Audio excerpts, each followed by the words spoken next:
Hello everyone, I'm Skratch. Welcome to the channel. This is another Raid Shadow Legends video. We are currently on the test server, guys, and we're gonna have a look if the fusion is actually worth it. Now, in the previous video, I mentioned you might not want to skip this fusion.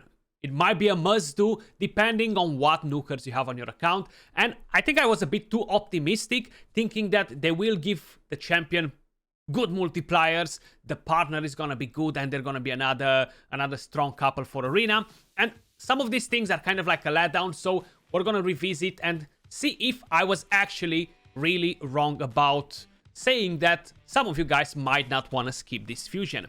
So that being said, let's have a quick look at the champion. We do have the fusion calendar, which I'm gonna share with you guys in just a second. Jetni the Giant, her base stats are actually pretty good. So on this, I'm actually pretty satisfied with almost 1.6k attack, very standard for the top nukers in the game. Survivability is okayish, nothing amazing. Speed, fairly decent. 15 crit rate, 63 crit damage, 30 resistance, 10 accuracy.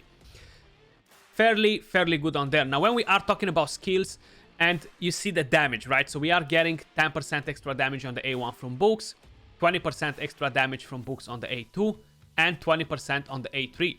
How you probably noticed, I haven't booked the champion just yet because I want to try the damage without books and with books, just so you guys get a better feeling of the champion. I know a lot of you guys won't actually have the books to book every single one of the fusions that you're doing, you know, and just to kind of like get an idea. With the A1, attacks one enemy 2 times, has a chance to land a stun or a decreased defense with each one of the hits different. On the A2, attacks all enemies, will ignore 20% of each target's defense, pretty nice, and places the defense down for 2 turns. The debuff cannot be resisted if the partner is in the same team on a 3-turn cooldown. With the A3, on a 4-turn cooldown fully booked, attacks all enemies 2 times. Before attacking, places an increased crit rate and an increased crit damage buff on the champion for 2 turns. If it kills an enemy, gains an extra turn, but only if the partner is on the same team. You're not going to be able to build her with 70% crit rate because the extra turn is conditional, so scrap that idea off. The passive inflicts 20% more damage against targets under shield buffs. Will ignore shield buffs if Elsgor Crimson Horn is on the same team.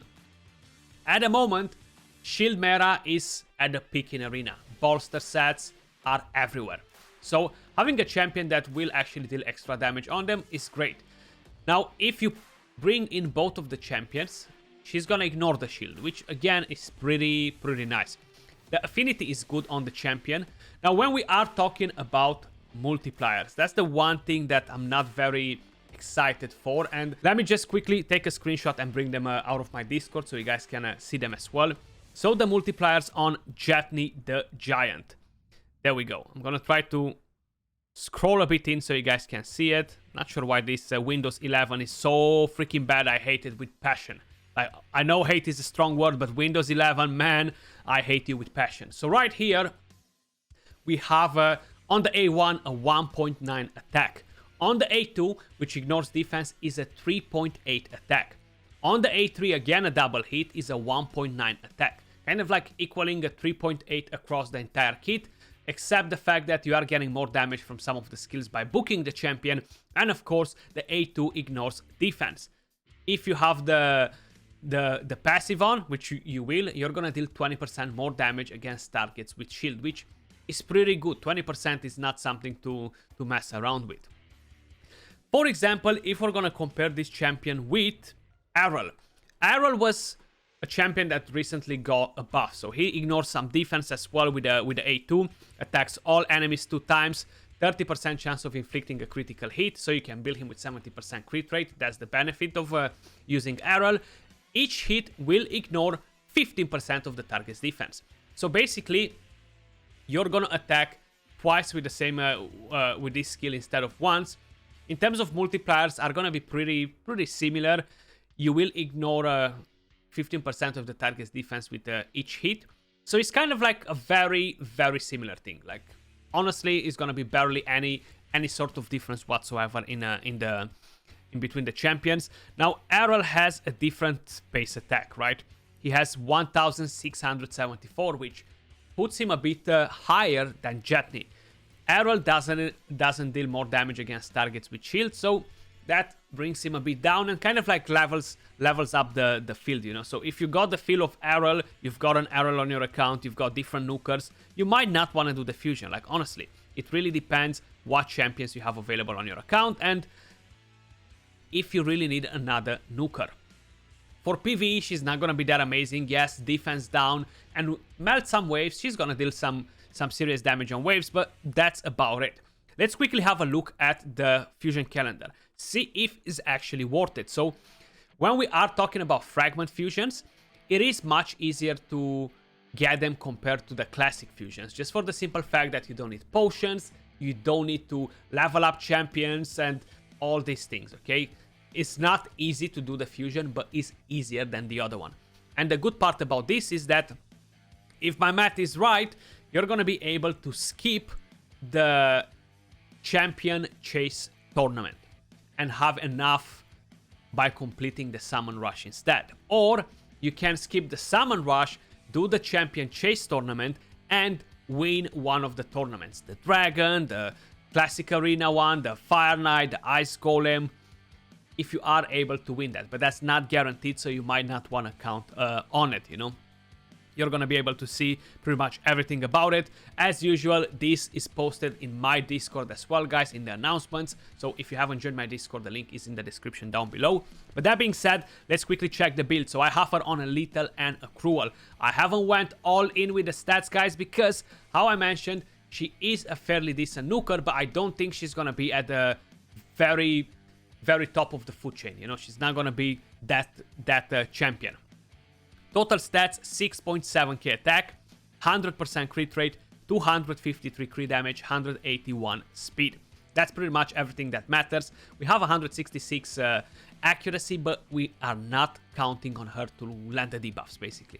We haven't built her for PvE. In terms of masteries, we have offense and support 3.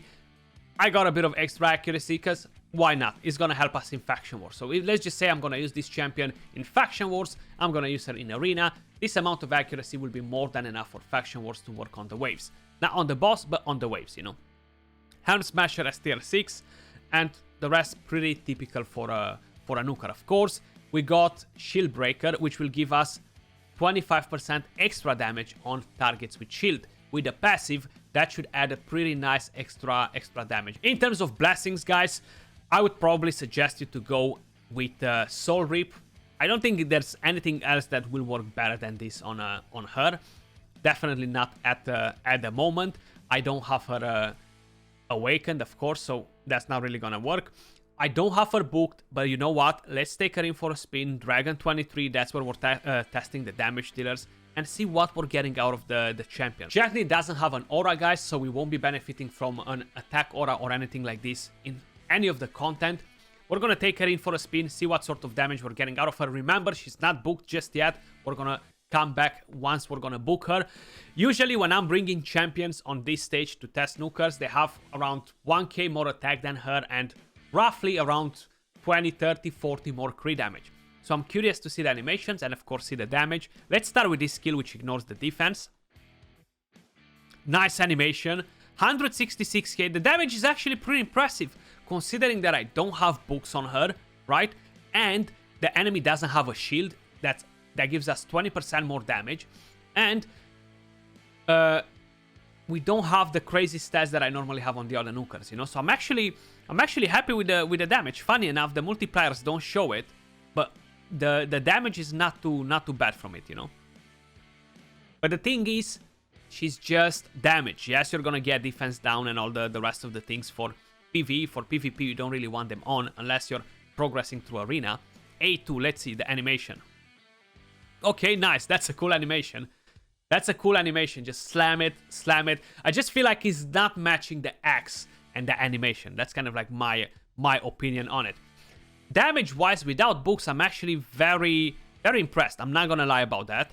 So I do think that the damage is fairly decent, especially if you're lacking the top nukers, guys. She can definitely do some work.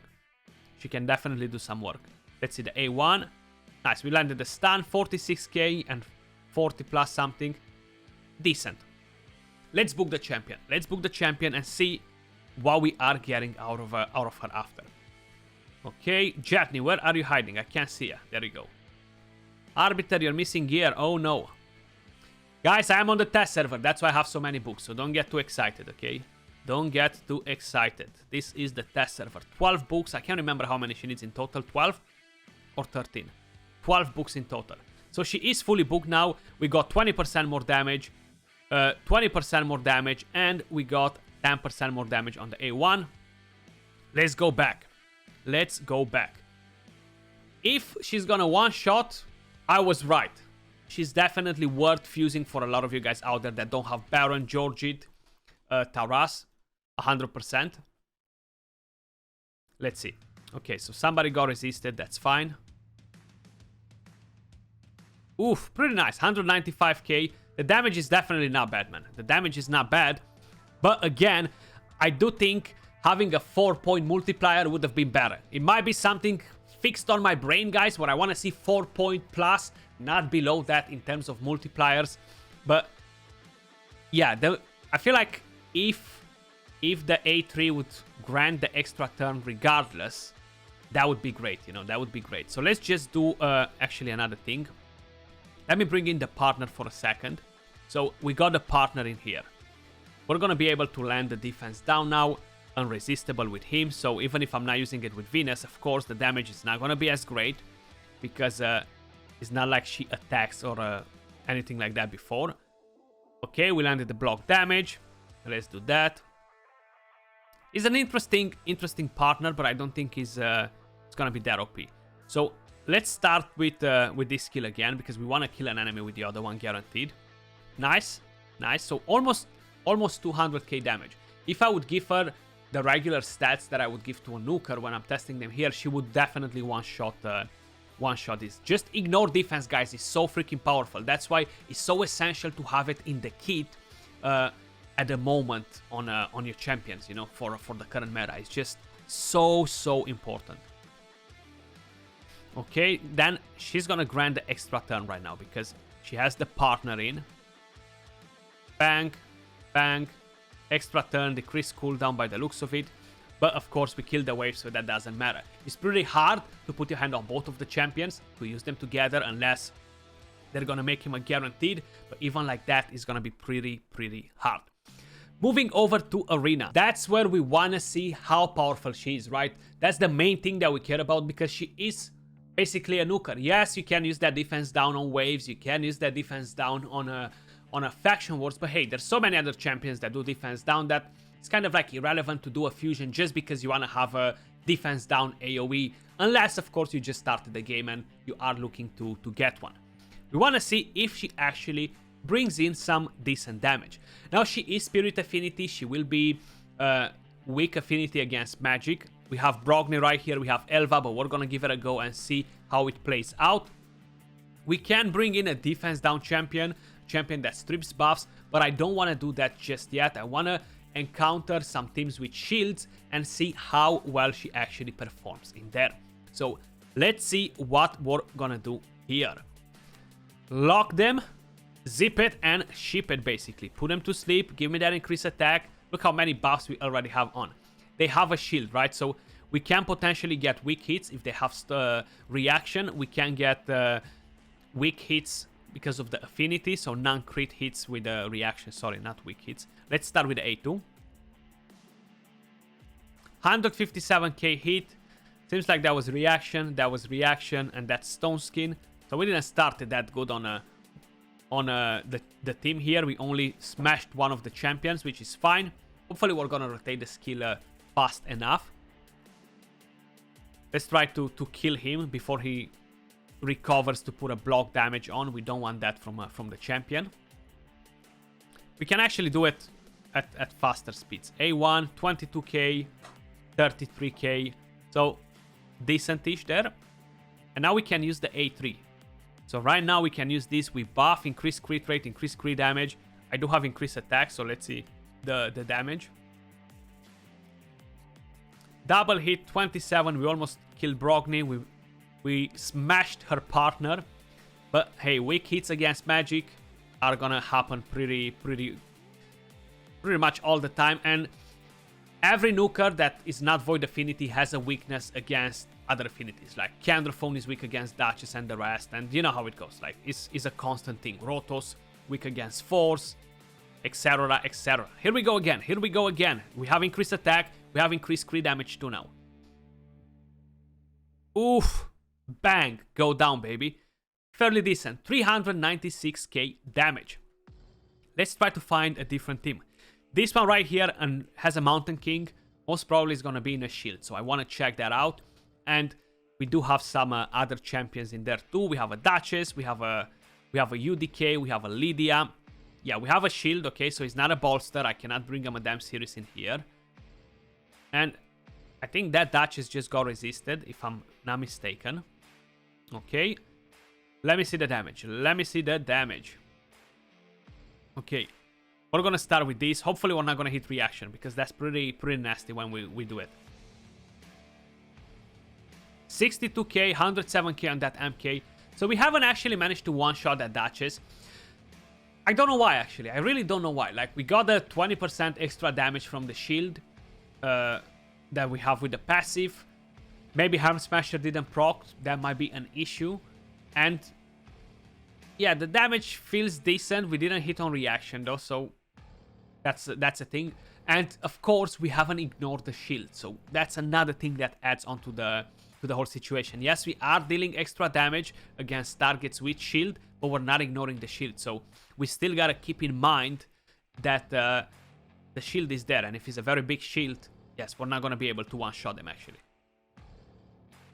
29k, the second he didn't even have a chance to go in. And now again we're gonna go with the AoE. Let's see if we're gonna be able to one-shot that Lydia through the veil. 42k, she went down. So honestly, I don't feel like the damage is bad. I do wish the multipliers will be 4 points, because that's kind of like my my sickness. I want to see higher multipliers. But if you don't have any of the OP nukers in the game, I think that she can definitely be helpful for your accounts. Either for Live Arena, either for Tag Team Arena, either for Classic Arena. Now, was I completely wrong saying that is a must-do fusion? You can skip it if, of course, I gave you reasons in that video, was not something subjective to everyone. I do think that maybe I was too optimistic, and I don't think she is as powerful as I expected her to be. But if you don't have very strong nukers, you can definitely go in and do the fusion. 100%. She will be helpful on a lot of accounts, you know. And I still think that is the case. I'm just looking to see if I can find a different opponent to try her on. I don't know if they have shield here, and I do want to pair her with the partner actually. So let's find a different team where we can bring in the partner. What else we have in here? Okay, Layla Fox, we have a Rotos. I want to bring and utilize that block damage. Okay, YST. So we're going to be able to do it here. We're going to take him out, and we're going to bring in the partner. Now, when you have the partner, guys, if you are in the higher tiers of Arena, you're going to get polymorphed till you're going to cry, okay? Because she's going to constantly land the debuffs, and it's definitely not going to be great to see it happening, and you constantly getting polymorphed. So you might want to keep them out, you know? So I build him in the exact same way I would build my Helicat.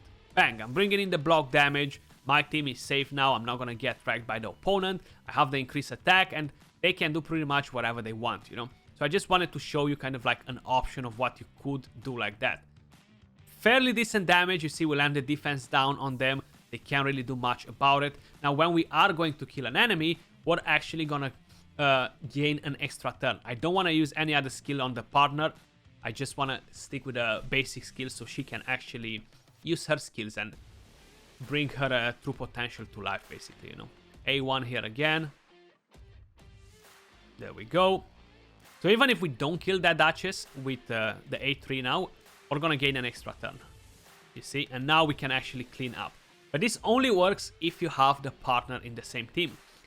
Yes, you can definitely use some interesting combos with them together for PvP. It's easy to ban a partner, especially in live arena, and kind of like break your entire combination. But if you are using him in tag team arena, classic arena, again, you can definitely make use of both of the champions. I do think the partner is great in the Iron Twins Fortress, but this is not a video on him. It was a video for the Fusion. Let me know your thoughts in the comments down below. What do you think of Jetni? You think she kind of like sucks? I do think the multipliers are not as high as I expected them to be, but the damage is fairly decent, so I'm gonna repeat it again. If you don't have Baron, if you don't have Georgid, if you don't have Taras, if you don't have the very top nukers, she's gonna be great just because of the skill ignoring defense and the multipliers being fairly decent compared to other champions that we have in the game, the affinity. That was all for the video. Much love, appreciate all of you guys watching, and I'll catch you all soon in the next video. Peace.